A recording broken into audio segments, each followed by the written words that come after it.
Assalamualaikum warahmatullahi wabarakatuh. Waalaikumsalam warahmatullahi wabarakatuh. Alhamdulillahirabbil alamin wassalatu wassalamu ala asrofil anbiya'i wal mursalin sayyidina Muhammadin amma ba'du. Kepada Bapak Kepala Sekolah SD Negeri 1 Sumbawa, beliau Bapak Nurdin yang kami hormati, kepada Bapak Ibu peserta desiminasi yang berbahagia.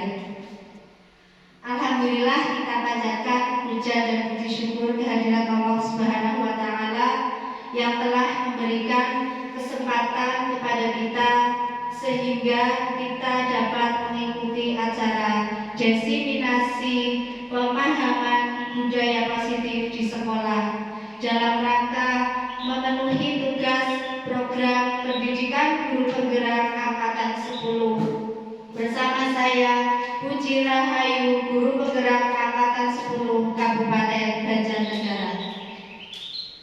Bapak Ibu, untuk memulai acara hari ini agar acara berjalan dengan lancar, marilah acara hari ini kita buka dengan bacaan basmalah bersama-sama.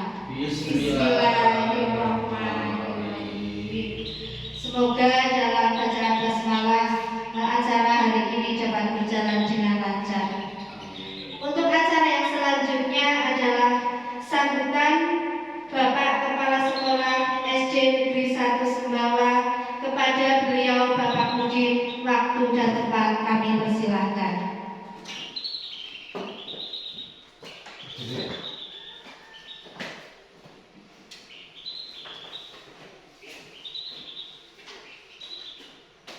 Bismillahirrahmanirrahim. Assalamualaikum warahmatullahi wabarakatuh. Alhamdulillahirabbil alamin wa bihi nasta'inu ala umuri dunya waddin. Wassalatu wassalamu ala asyrofil anbiya'i wal mursalin sayyidina wa maulana Muhammadin wa ala alihi wa sahbihi ajma'in. Rabbi shrah li sadri wa yassir li amri wahlul 'uqdatam min lisani yafqahu qawli. Amma ba'du. Pada Bu Puji Rahayu SPD yang saya hormati selaku sudah guru penggerak atau calon ya? Masih calon guru penggerak yang saya hormati, kepada Bapak Ibu guru SD 1 Sumbawa yang saya hormati. Sebelumnya marilah kita bersama-sama panjatkan puji syukur tasakur kepada Allah Subhanahu wa taala yang telah melimpahkan rahmat taufik serta hidayahnya kepada kita sehingga hari ini kita dapat melaksanakan aktivitas kegiatan kita selaku PNS, selaku pendidik dan tenaga pendidikan.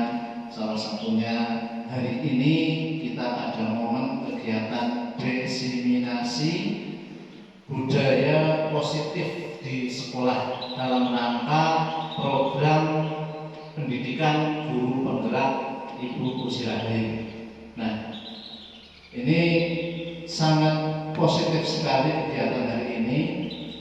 Pertama, saya ucapkan terima kasih sekali pada Ibu Puji Rahayu yang telah istilahnya ikut berkontribusi dalam kegiatan program pemerintah terutama Kementerian Pendidikan dan Kebudayaan, yaitu mengikuti pendidikan guru penggerak angkatan ke-10. Nah ini saya selaku yang dituakan di sini sangat mengapresiasi sekali atas kebersediaan Bu Puji untuk mengikuti kegiatan program guru penggerak, dan harapan kami selaku yang dituakan di sini ini akan yang namanya guru penggerak kan bergerak dan menggerakkan. Nah, harapan kami Bu Puji nanti di SD 1 Sumbawa ini secara pribadi bisa bergerak kemana? Bergerak ke arah yang lebih baik untuk kemajuan di satuan pendidikan ini. Di samping itu juga harapannya nanti teman-teman semuanya yang belum mengikuti program guru penggerak ini nanti mengikuti dari apa yang sudah dilaksanakan Bu Puji, karena ini guru penggerak di SD 1 Sumbawa ini baru 1 orang, sedangkan nanti Pak Krisno, Pak Darmono, Bu Riyati, nanti harapannya ke depan semuanya mengikuti. Nah, ini karena program guru penggerak insya Allah akan digulirkan sampai angkatan ke-20. Nah, nanti Pak, setelah ini nanti ada rekrutmen lagi untuk angkatan ke-11, angkatan 12 dan sampai seterusnya. Mudah-mudahan ini program pemerintah ini program yang baik agar diikuti oleh semua guru. Nah, karena apa? Tujuan dari Kementerian Pendidikan dan Kebudayaan ini tidak lain dan tidak bukan adalah untuk bagaimana endingnya nanti untuk bisa meningkatkan kualitas atau mutu satuan pendidikan, dan harapannya kualitas pembelajaran di depan kelas juga akan meningkat, dan pada akhirnya nanti ujungnya adalah peningkatan kualitas atau mutu lulusan daripada siswa kita. Kompetensi peserta didik kita adalah objeknya adalah kompetensi pendidik, kompetensi siswa kita. Nah, ketika ini nanti mengikuti tahapan-tahapan program guru penggerak ini akan diikuti dengan sebaik-baiknya, nanti insya Allah peserta didik kita nanti dengan pembelajaran yang lebih meningkat, pembelajaran yang lebih berkualitas, nanti akan menghasilkan lulusan yang berkualitas juga. Amin ya rabbal alamin. Dan untuk acara hari ini itu program yang secara umum program kegiatan pendidikan guru penggerak. Untuk acara yang fokus hari ini adalah peningkatan budaya positif di sekolah. Bapak Ibu yang saya hormati, nah, kegiatan-kegiatan atau kegiatan positif di sekolah itu sangat dan sangat perlu untuk dibiasakan menjadi sebuah kebiasaan, dan ketika kegiatan sudah terbiasa, maka nanti harapannya nanti kegiatan itu akan membudaya. Nah, kegiatan-kegiatan positif apa saja? Ya, datang tepat waktu, belajar secara sungguh-sungguh. Nah, terus kegiatan-kegiatan lain termasuk kegiatan upacara bendera untuk meningkatkan, menumbuhkan sifat dan rasa nasionalisme, terus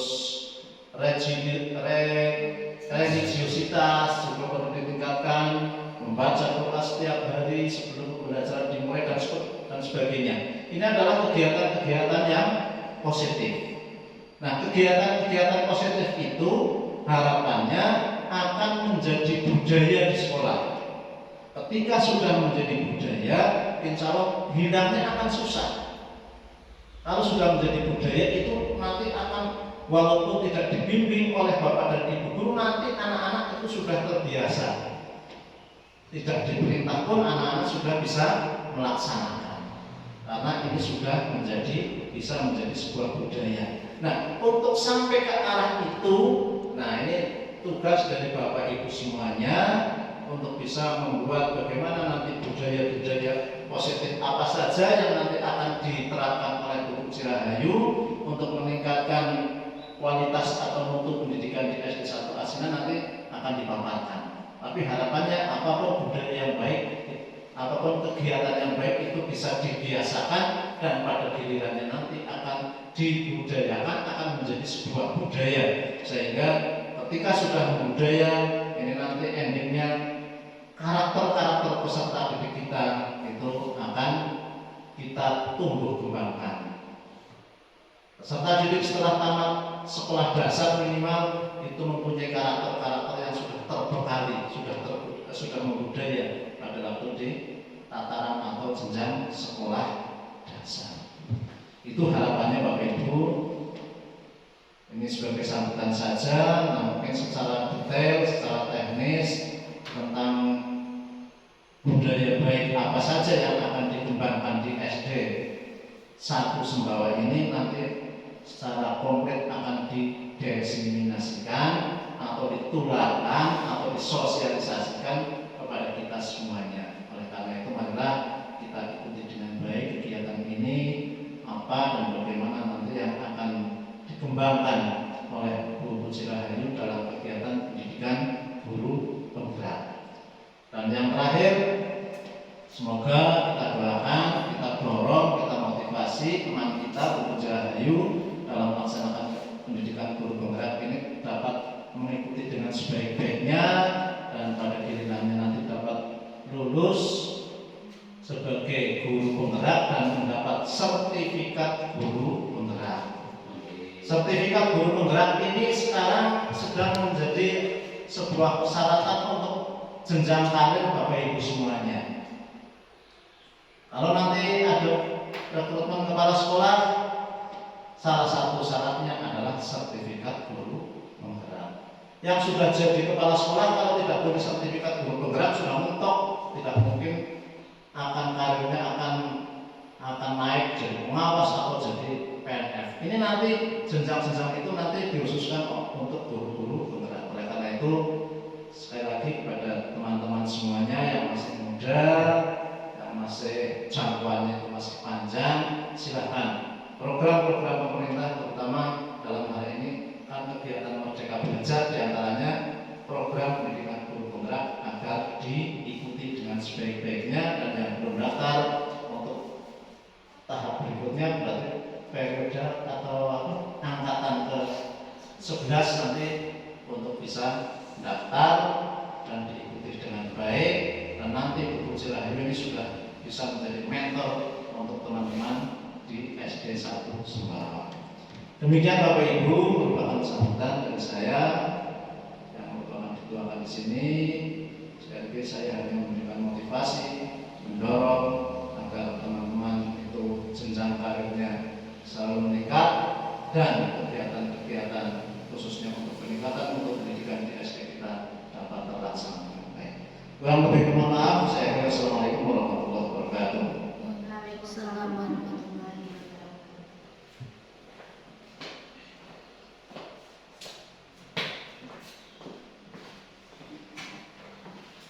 Terima kasih kami ucapkan kepada Bapak Kepala Sekolah yang telah memberikan banyak sekali motivasi-motivasi serta dukungannya. Semoga bermanfaat bagi kita semua. Amin.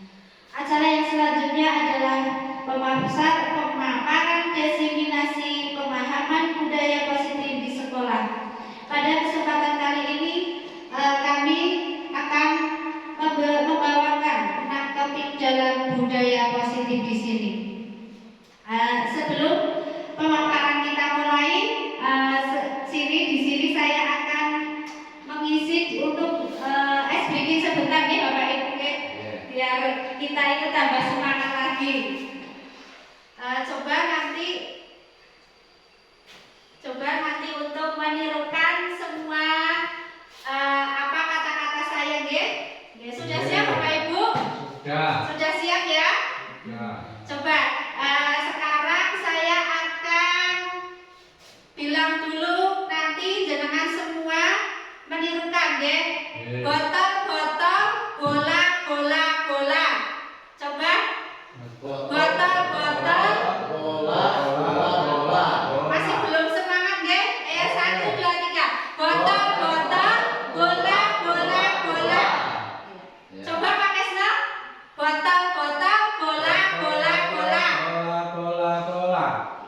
Itu nanti syaratnya berarti menirukan apa kata-kata saya. Ya. Sekarang coba Pak Kesno, ada berapakah botolnya? Ada 5, 3. Ada berapakah bolanya? Pak Darmono? 3. Ada berapakah botolnya, Pak? Botolnya ada 2 botol, bola, berarti bolanya 3. Botol. Ini tadi untuk menirukan semua kata-kata saya.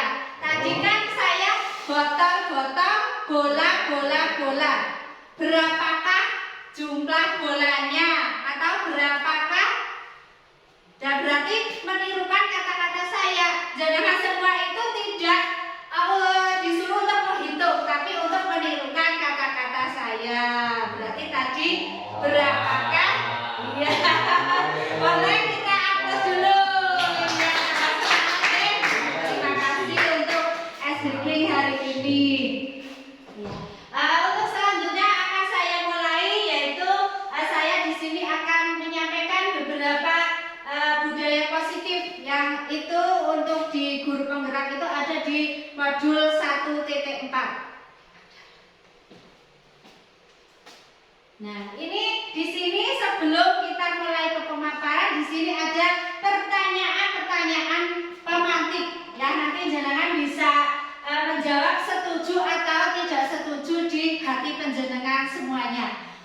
Yati, monggo Bu Yati akan setuju apa tidak? Tidak setuju? Ya. Kenapa tidak setuju Bu Yati? Karena kalau nanti dulu anak mah tambah gitu apa namanya tidak disiplin, tidak harusnya diperingatkan atau diajari seperti ini. Baik, ya terima kasih. Untuk yang kedua, pemberian hukuman dengan hal positif seperti membaca atau membersihkan halaman sekolah dapat meningkatkan disiplin anak. Monggo Pak Darmono untuk pendapatnya panjenengan setuju atau tidak setuju untuk yang kedua ini?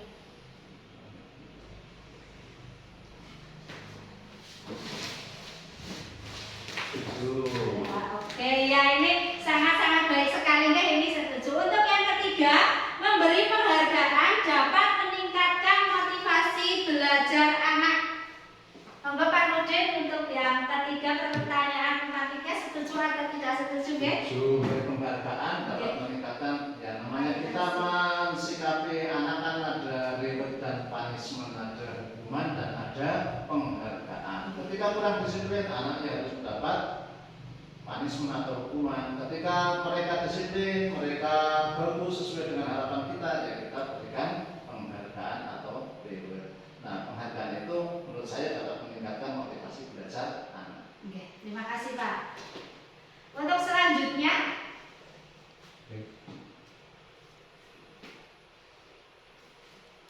nah di sini sebelum kita ke materi ada perubahan paradigma, yaitu kegiatan kepalan tangan. Nah kita semua kan punya tangan ya, ada di tangan kanan dan tangan kiri. Nah di sini kita ada A dan B atau Anda dan teman Anda. Nah di sini kita disuruh untuk sobeklah secari kertas kecil, tuliskan benda atau sesuatu yang sangat berharga untuk Anda. Nah semisal Anda disuruh untuk menuliskan sesuatu yang berharga di kertas, terus kertasnya kita pegang diruas-ruas. Nah buatlah sebuah kepalan di tangan Anda. Nah teman Anda B akan mencoba dengan sekuat tenaganya dengan berbagai cara. Nah contohnya Pak Kesno nanti memegang, ada kertasnya ditulis apa tadi, terus digenggam. Nah untuk pihak saya, si teman itu berbagai cara untuk meminta Pak Kesno itu memberikan benda tersebut. Nah B itu bisa membujuknya. Nah saya itu tadi yang B itu pihak B membujuknya, mengancam atau menghardik, merayu serta menguat, terus apa saja agar bisa membuka kepalan tangan Anda. Nah sekarang untuk dari penjelasan ini itu artinya bagaimana? Nah, artinya bahwa kita itu yang bisa mengendalikan diri kita itu adalah diri kita sendiri. Nah di situ artinya adalah pengendalian diri. Oke, untuk yang selanjutnya. Ini ada di sini ada perubahan paradigma kontrol teori atau teori pilihan, yaitu atau ilusi kontrol. Yang pertama itu kita sebagai guru itu harus bisa adanya dengan ilusi guru mengontrol muridnya. Mengontrol muridnya apa yang setiap harinya ya kebaikan yang pertama itu terutama itu kebaikan-kebaikan yang ada di dalam lingkungan sekolah ini. Untuk yang kedua, ilusi bahwa kritik itu akan membuat orang merasa bersalah dan menguatkan karakter. Untuk yang ketiga, ilusi bahwa semua penguatan positif, efektif, dan bermanfaat. Nah, semuanya itu nanti untuk kritikan dan semuanya itu akan menjadi penguatan yang sangat efektif dan bermanfaat bagi kita semua. Yang terakhir, ilusi bahwa orang dewasa itu memiliki hak untuk memaksa. Nah, kita itu sebagai guru itu sebenarnya boleh memaksa asal tidak terlalu, yaitu memaksa untuk demi kebaikan anak dan untuk menumbuhkan karakter-karakter dan kebiasaan yang baik bagi anak. Nah, di sini kita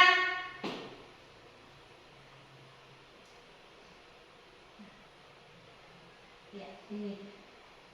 Yang pertama ya tadi disiplin positif. Nah, iya. Iya.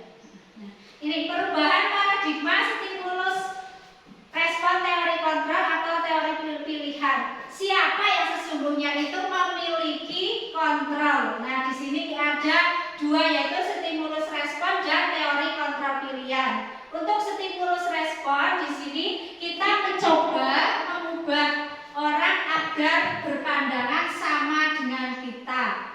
Yang teori kontrolnya itu kita berusaha memahami pandangan orang lain tentang dunianya. Stimulus responnya yang kedua, perilaku buruk dilihat sebagai suatu kesalahan. Untuk teori kontrolnya, semua perilaku itu harus memiliki tujuan yang benar.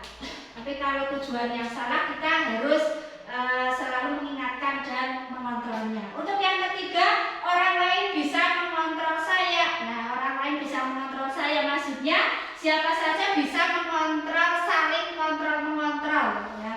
Terus yang teori kontrolnya, hanya Anda yang bisa mengontrol dirinya sendiri. Yang selanjutnya, saya bisa mengontrol orang lain. Untuk teorinya, Anda tidak bisa mengontrol orang lain, karena yang bisa mengontrol itu intinya harus dirinya sendiri. Terus stimulus kontrol yang selanjutnya, pemaksaan ada pada saat bujukan yang gagal. Untuk teori kontrolnya, kolaborasi dan konsensus menciptakan pilihan-pilihan yang baru, yaitu kolaborasi di sini harus bekerja sama dengan orang lain. Stimulus respon selanjutnya yaitu model berpikir menang atau kalah. Di sini kita akan merasa ada yang menang juga ada yang kalah. Untuk teori kontrolnya, model berpikir selalu menang-menangan. Untuk yang selanjutnya, Pak. Nah, di sini ada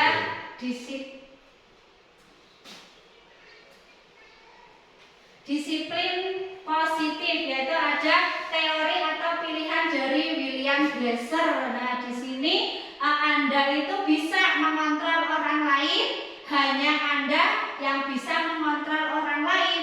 Terus semua itu perilaku memiliki tujuannya. Maksudnya di sini makna disiplin yaitu belajar mengontrol diri dengan menggali potensi kita agar tercapai tujuan yang mulia, yaitu sesuatu menjadi seseorang yang kita inginkan berdasarkan nilai-nilai yang kita hargai. Di sini ada dua motivasi disiplin, yaitu motivasi ekstrinsik dan motivasi intrinsik. Untuk motivasi ini ada untuk menghindari hukuman. Nah, kita tidak boleh selalu menghukum-hukum, harus latihan mengendalikan atau menghindari hukuman. Yang kedua, bisa untuk mendapatkan imbalan. Ya, ini adalah untuk memiliki perilaku-perilaku tujuannya. Terus di sini ada 5 posisi kontrol. Nah, 5 posisi kontrol di sini yang pertama itu ada penghukum. Ya, sebagai guru di sini kita harus mempunyai 5 posisi kontrol. Yang pertama sebagai penghukum, yang kedua pembuat rasa bersalah, yang ketiga sebagai teman, yang keempat sebagai pemantau, yang kelima sebagai manajer. Nah, kita sebagai pendidik itu boleh kita memiliki 5-5-nya posisi kontrol di sini. Tapi untuk yang pertama sebagai penghukum itu harus ya tidak boleh semestinya benar-benar dilakukan lah. Kalau untuk kita sebagai guru bisa menjadi teman, pemantau serta manajer. Ya, kalau membuat rasa bersalah nanti kita akan kasihan sekali kepada peserta didik kita.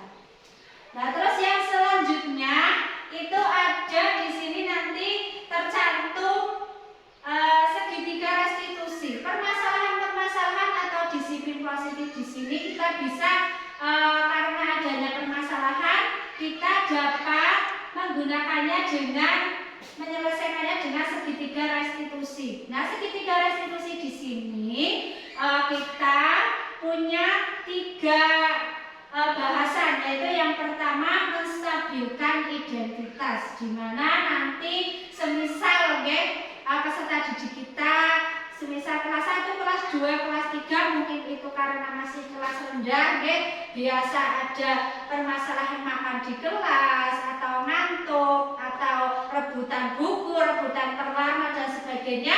Kita sebagai guru itu tidak harus langsung menghukum anak dan membuat rasa bersalahnya dia.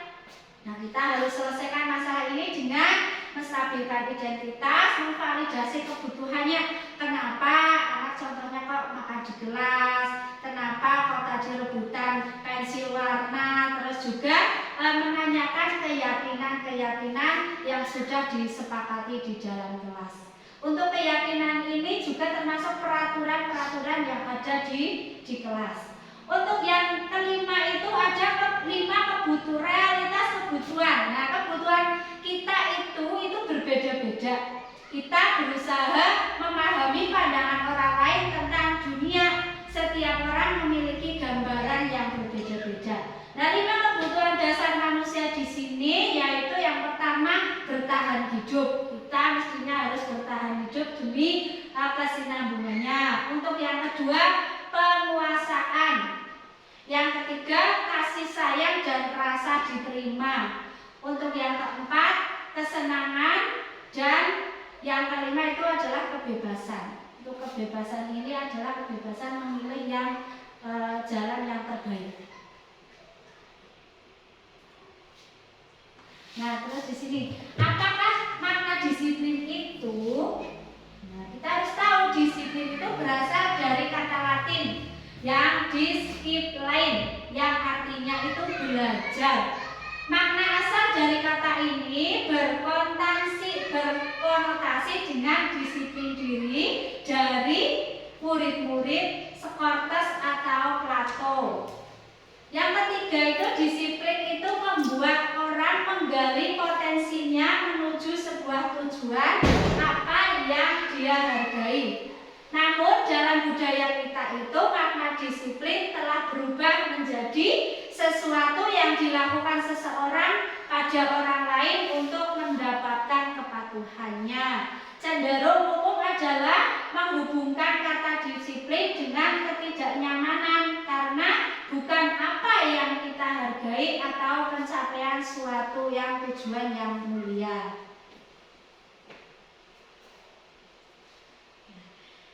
Nah, di sini ada juga untuk menerapkan disiplin positif ada juga nilai-nilai kebijakan universal.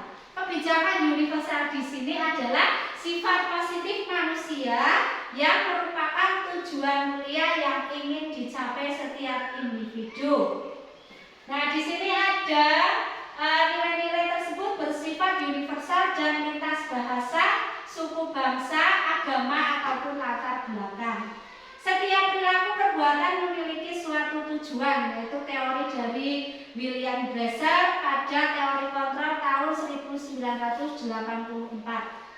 Nilai-nilai kebijakan yang ingin dicapai oleh setiap anak Indonesia itu kita kenal dengan profil pelajar Pancasila, yaitu beriman, bertakwa kepada Tuhan Yang Maha Esa dan berakhlak mulia, mandiri, bernalar kritis, berkebinekaan global, bergotong royong, serta kreatif. Teori motivasi perilaku manusia di sini termasuk ada contoh-contoh motivasi eksternal, motivasi internal, dan atau tujuan disiplin positif. Nah,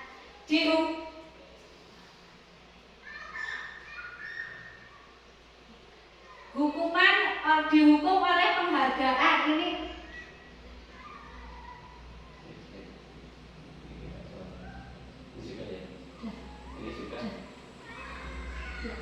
Nah, bahwa ini ada penghargaan itu berlaku sama dengan hukuman dalam arti meminta atau membujuk seseorang untuk melakukan sesuatu untuk memenuhi suatu tujuan tertentu, yaitu pengaruhnya ada pada jangka panjang dan jangka pendek. Yang kedua, penghargaan hukum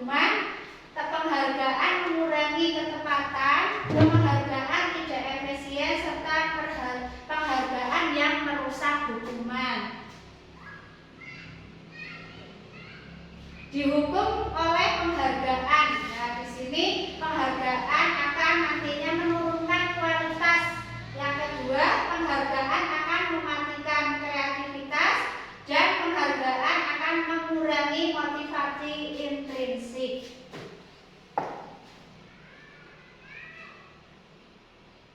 Bentuk program kebajikan atau apresiasi. Dalam pemberian apresiasi atau pengakuan perlu kita ingat beberapa hal. Yang pertama, beri dukungan secara khusus. Yang kedua, beri pengakuan secara pribadi.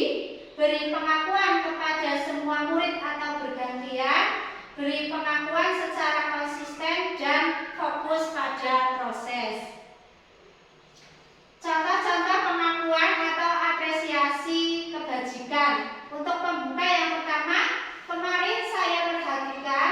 Nah, contohnya ini untuk anak, ya. Terus nilai kebajikannya, rasa empatimu besar sekali. Nah, situasinya itu pada saat menolong murid baru di kelas kita. Biasanya kita menemukannya saat-saat murid baru di sini. Tugas perbedaan hukuman dan konsekuensi. Ini kan tadi sudah menjelaskan tentang hukuman dan konsekuensi. Sekarang ini ada beberapa soal, ya, soal-soal ini. Yang pertama itu mencatat 100 kali di dalam buku kalimat. Nah, semisal kita di dalam kelas, ya, ini biasanya kan sering menemukan yang seperti ini atau sering melakukannya. Oke, saya tidak akan terlambat lagi. Contohnya semisal ada murid kita yang terlambat, terus kita suruh mencatat di bukunya itu, saya tidak akan terlambat lagi karena tidak akan terlambat lagi. Nah, ini menurut panjenengan semua, coba hukuman atau konsekuensi. Untuk yang pertama, Pak Krisno, hukuman atau konsekuensi, Pak? Konsekuensi. Apa, Pak? Konsekuensi. Ya, konsekuensi. Untuk yang kedua, Pak Darwana. Nah, untuk yang ketiga, Pak Nurdin. Murid diminta push up 15 kali. 15 kali. Hukuman. Hukuman. Buryati. Nomor 4, menggantikan kertas tugas teman yang telah dicoret-coret. Konsekuensi. Ya. Terus selanjutnya murid disuruh untuk mengenakan sepatu harian di sekolah karena tidak mengenakan sepatu hitam. Nah, konsekuensi atau hukuman? Hukuman. Ya, ya. Sekarang coba kita lihat jawaban Pak Guru atau Bu Guru sudah benar apa belum di sini. Nah, untuk yang pertama itu hukuman, ya. Hukuman, yang kedua juga hukuman, yang ketiga push up yang tadi hukuman, mengganti kertas tugas teman yang dicoret-coret itu kan konsekuensinya, yaitu mengganti atau menumpahkan air di meja tulis karena tersenggol pada saat belajar, itu konsekuensi. Untuk yang murid disuruh mengenakan sepatu seharian di sekolah itu hukuman. Terus yang kelima, lari mengelilingi lapangan basket itu adalah konsekuensi. Nah, ini perbedaan hukuman dan konsekuensi. Kalau hukuman itu sesuatu yang menyakitkan tapi harus terjadi. Harus terjadi. Untuk konsekuensi, sesuatu harus terjadi tapi belum tentu menyakitkan. Yang kedua, membuat anak itu sakit atau fisik maupun hati untuk jangka waktu yang lama. Bisa terekam terus selama anak itu ataupun sudah lulus, bisa terekam sampai jangka waktu yang lama. Untuk konsekuensi, membuat anak merasa tidak nyaman dalam jangka waktu yang pendek tapi tidak akan selalu dipanjang-panjangkan. Untuk yang ketiga, anak membenci kedisiplinan. Nah, kalau konsekuensinya anak menghargai disiplin. Yang keempat itu hukuman itu adalah paksaan. Untuk konsekuensinya stimulus atau tanggapan. Yang selanjutnya mendorong anak menyakiti diri sendiri. Terus konsep diri yang buruk. Terus anak bisa belajar untuk menyembunyikan kesalahannya, yaitu yang konsekuensinya anak bisa belajar untuk mematuhi peraturannya. Yang hukuman selanjutnya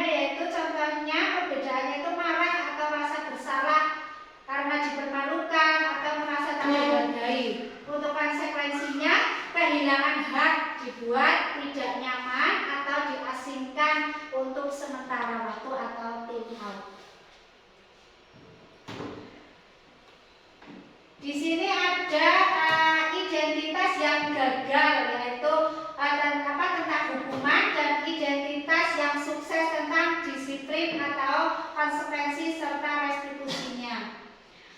Untuk hukuman, sesuatu yang menyakitkan harus terjadi, tadi sudah, yaitu restitusinya merupakan pilihan.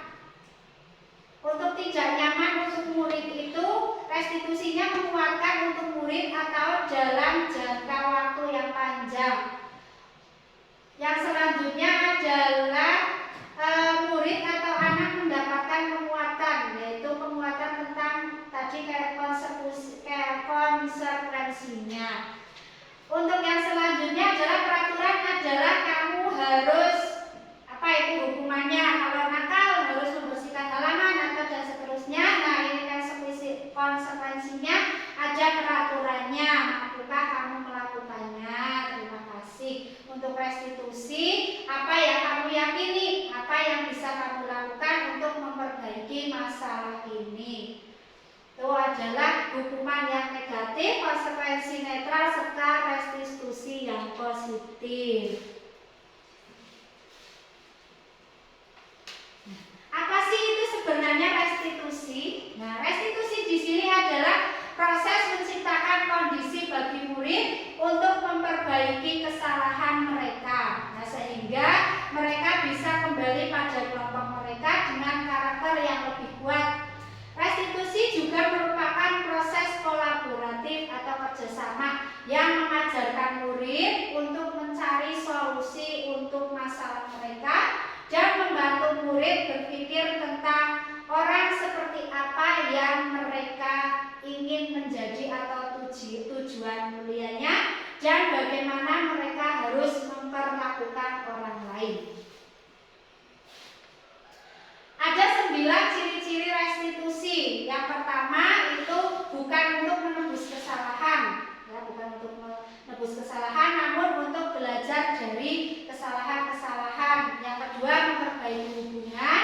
Yang ketiga, tawaran atau bukan paksaan. Yang keempat, restitusi menuntut untuk melihat ke dalam diri. Yang kelima, restitusi mencari kebutuhan dasar yang mendasari tindakan. Yang keenam, restitusi diri adalah cara yang baik. Yang ketujuh, restitusi fokus pada karakter bukan tindakan. Yang kedelapan, restitusi fokus pada solusi yang akan kita tangani. Yang kesembilan, restitusi mengembalikan murid yang berbuat salah pada kelompoknya. Nah, ini mengapa kita perlu peraturan saja, mengapa harus keyakinan kelas, mengapa tidak peraturan saja. Tadi yang pertama sudah disinggung, yaitu mengapa kita harus memiliki peraturan, harus menggunakan helm